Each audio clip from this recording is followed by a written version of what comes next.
semoga kalian semua selalu sehat dan selalu dalam lindungan Allah Subhanahu wa taala. Baik, hari ini kita akan belajar mengenai husnuzon. Husnuzon berasal dari bahasa Arab yang artinya berprasangka baik atas ketentuan Tuhan kepada kita. Nah, bedanya dengan husnuzon itu berprasangka buruk, yang mana sifat itu harus kita hindari.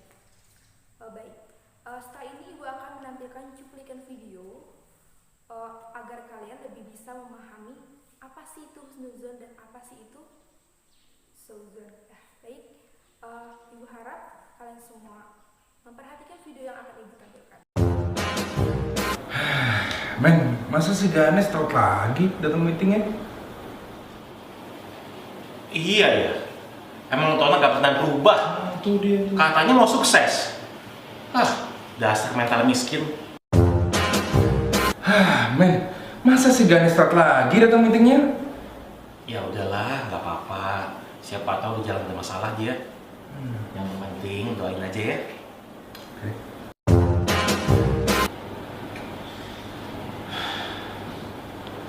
Min, gue boleh pinjam duit gak? Buat apaan?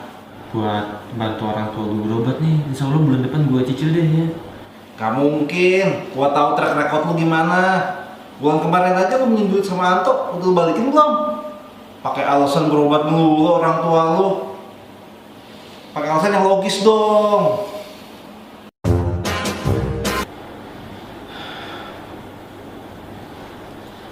Men, gue boleh pinjam duit gak? Buat apaan? Buat bantu orang tua gue berobat nih. Insya Allah bulan depan gue cicil deh ya. Oh, ya udah. Tapi gua gak bisa pinjemin lu banyak nih. Soalnya gua kebetulan lagi banyak keperluan juga. Yaudah gak apa-apa men. Nih. Makasih ya. Kalau seandainya lu nyicilnya susah, lu kabarin gua aja. Santai aja pokoknya. Siap-siap mau lu sahabat gue terbaik. Semoga lekas sembuh ya. Iya. Makasih ya. Ya. Men, komunitas kita mau regenerasi loh. Hah? Kok gitu sih? Lah, emang kenapa?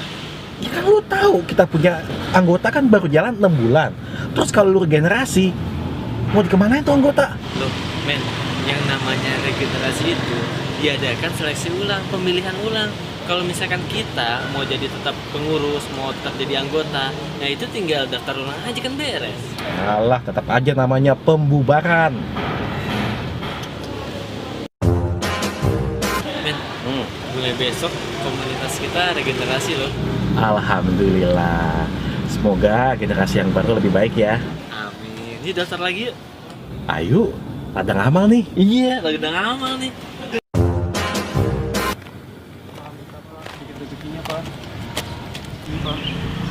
Kenapa? Lu nggak tahu penghasilan dia itu kesehariannya tuh lebih gede dari kita, lebih kaya dia dari kita. Lagi lu mau mental Indonesia tuh mental pengemis, makin banyak tuh nggak pengemis di mana-mana. Tapi kan udahlah, kalau misalkan lu mau sedekah, lu cari aja yang lebih membutuhkan. Deh. Udahlah, kalau misalkan lu mau sedekah, lu cari aja yang lebih membutuhkan. Deh.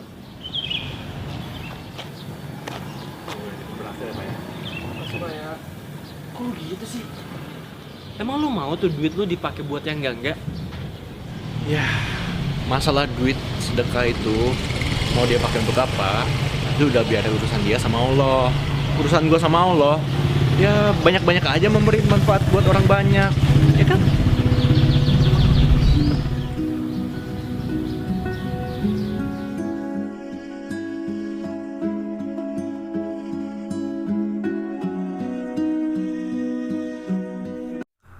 Baik anak-anak, materi yang selanjutnya yaitu mengenai bentuk-bentuk husnuzon. Di dalam kehidupan kita sehari-hari terdapat 3 bentuk husnuzon. Yang pertama yaitu husnuzon kepada Allah Subhanahu wa taala, kemudian yang kedua yaitu husnuzon kepada sesama manusia, yang ketiga yaitu husnuzon kepada diri sendiri. Yang pertama, husnuzon kepada Allah Subhanahu wa taala, artinya berbaik sangka kepada Allah, baik berupa ketetapan, perbuatan maupun sikap Allah kepada hambanya.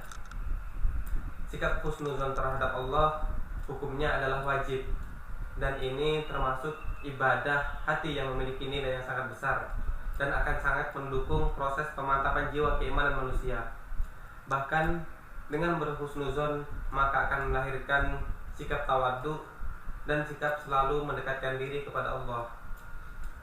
Berhusnuzon terhadap semua ketentuan Allah merupakan cerminan watak dan karakter sebagai hamba yang beriman.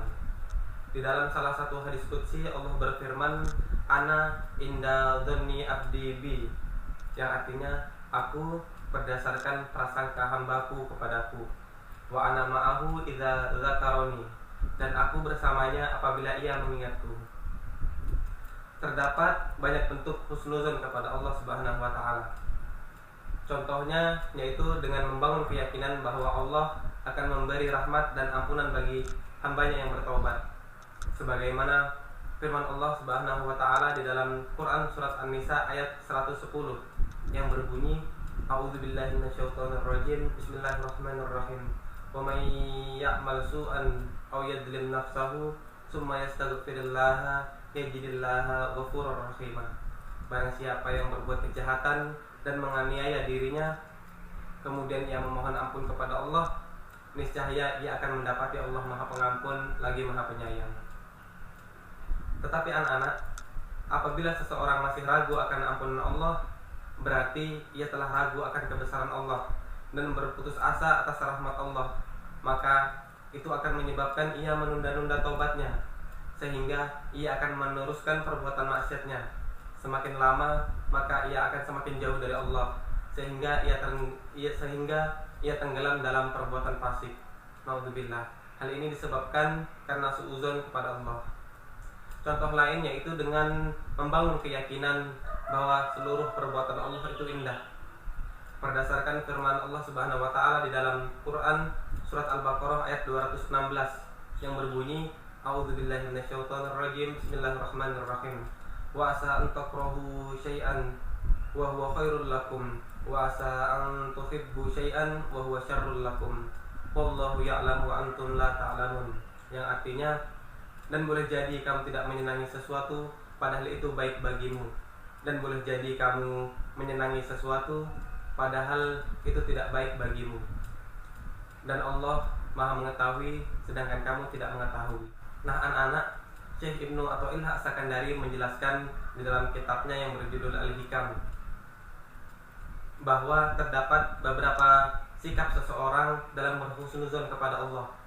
Yang pertama yaitu bagi orang-orang khusus, yaitu mereka yang berhusnuzon kepada Allah hanya dengan mengingat nama-nama Allah yang maha bagus dan yang maha tinggi. Dengan demikian maka langsung muncul sikap husnuzon kepada Allah. Kemudian yang kedua yaitu bagi orang-orang umum, yaitu orang-orang yang berhusnuzon kepada Allah dengan cara merenungi terlebih dahulu nikmat-nikmat Allah yang telah diberikan kepadanya. Kemudian yang kedua yaitu husnuzon kepada sesama manusia. Husnuzon kepada sesama manusia berarti menganggap atau memandang orang lain itu baik, serta meyakini bahwa di dalam diri seseorang pasti memiliki kebaikan.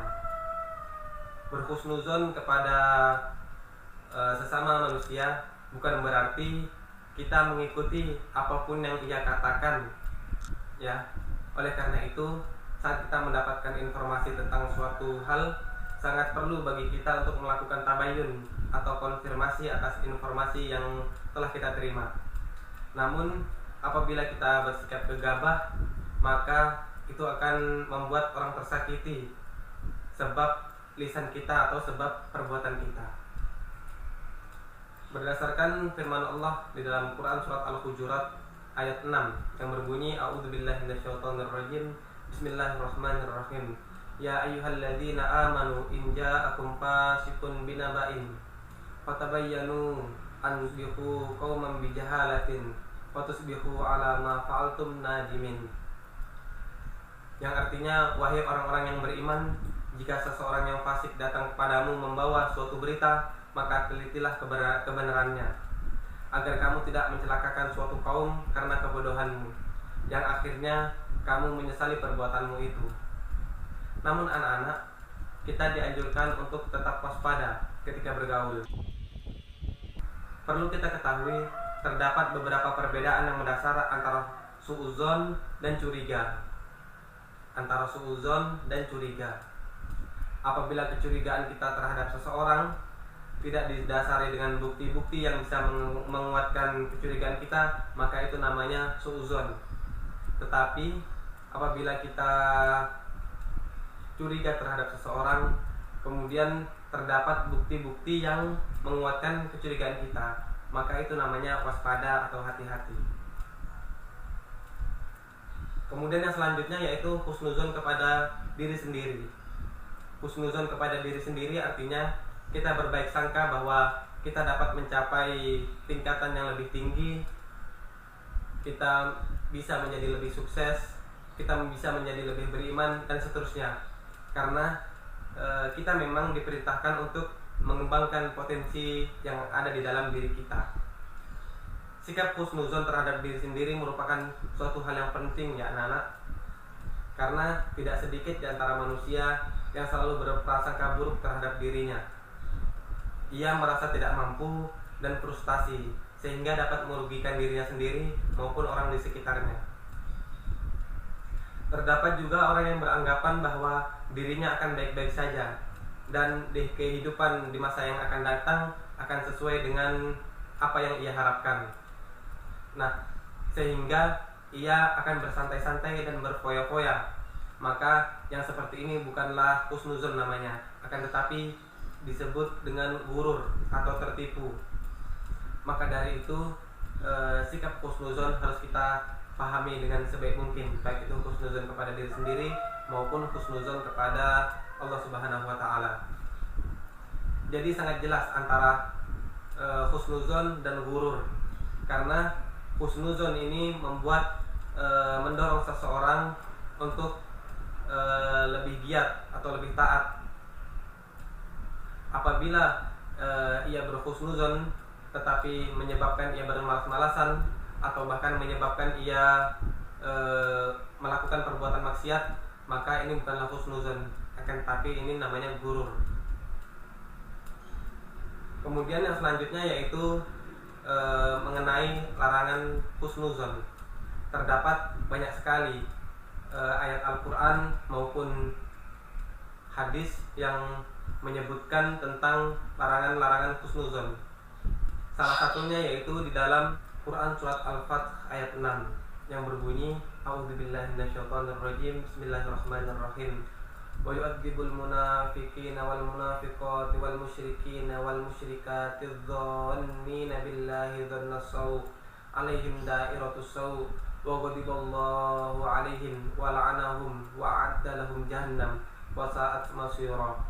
Yang artinya, dan Allah akan mengazab orang-orang munafik laki-laki dan perempuan, dan juga orang-orang musyrik laki-laki dan perempuan yang berprasangka buruk terhadap Allah. Mereka akan mendapat giliran azab yang buruk, dan Allah murka kepada mereka dan mengutuk mereka serta menyediakan neraka jahanam bagi mereka, dan neraka jahanam adalah seburuk-buruknya tempat kembali. Terdapat juga hadis yang menjelaskan tentang larangan suudzon, yaitu hadis yang diriwayatkan oleh Abu Hurairah radhiyallahu anhu bahwasanya Rasulullah Shallallahu alaihi wasallam bersabda, kata Rasulullah, iyyakum wadhanna fa inna dhanna akdzabul hadis, yang artinya jauhilah prasangka buruk karena prasangka buruk adalah sedusta-dustanya perkataan. Baik, mudah-mudahan sampai sini bisa dimengerti. Baik anak-anak, materi selanjutnya yaitu mengenai hikmah dan keutamaan dari sikap husnuzon. Ada 5 hikmah dari sikap husnuzon. Yang pertama yaitu husnuzon akan mendatangkan ketenteraman lahir batin. Jadi ketika kita bersikap husnuzon kepada sesama, kepada Allah ataupun kepada diri kita, kita akan merasakan ketenteraman di dalam hati kita. Kemudian yang kedua yaitu orang yang bersikap husnuzon kepada Allah, artinya ia telah memiliki jiwa yang takwa, sabar, tabah, dan tawakal. Kemudian yang ketiga yaitu orang yang bersikap husnuzon kepada Allah, ia akan dicintai oleh Allah karena ia senantiasa menerima apa yang telah Allah limpahkan kepadanya. Kemudian yang keempat yaitu orang yang bersikap husnudzon kepada sesama manusia akan dicintai oleh sesama, karena orang lain merasa tidak pernah dirugikan oleh ulahnya. Kemudian yang kelima, sikap husnudzon akan menjauhkan diri kita dari perbuatan iri, dengki, memfitnah, dan menggunjing. Baik, materi selanjutnya mengenai bahaya dari sikap suudzon. Ada 5 bahaya dari sikap suudzon. Yang pertama yaitu suudzon akan mendatangkan penderitaan batin bagi pelakunya. Yang kedua yaitu suudzon akan membawa seseorang jauh dari Allah. Jadi ketika kita bersikap suudzon kepada sesama, kepada Allah ataupun kepada diri kita sendiri, maka cepat lambatnya, sedikit banyaknya telah membawa kita jauh dari Allah. Kemudian yang ketiga yaitu suudzon akan menimbulkan retaknya sebuah hubungan. Kemudian yang keempat, suudzon akan menimbulkan dosa lainnya seperti iri, dengki, memfitnah, gibah, menuduh, adu domba, dan lain sebagainya. Yang kelima yaitu suudzon akan menimbulkan pelakunya dibenci oleh orang-orang. Jadi saran ibu anak-anak, dekati husnudzon, jauhi suudzon, karena husnudzon bisa mendekatkan kita dengan Allah, sedangkan suudzon bisa menjauhkan kita dari Allah. Kurang dan lebihnya ibu mohon maaf. Semoga apa yang ibu sampaikan dan teman-teman ibu sampaikan bisa bermanfaat untuk kalian. Assalamualaikum warahmatullahi wabarakatuh. مولاي صل وسلم دائما أبدا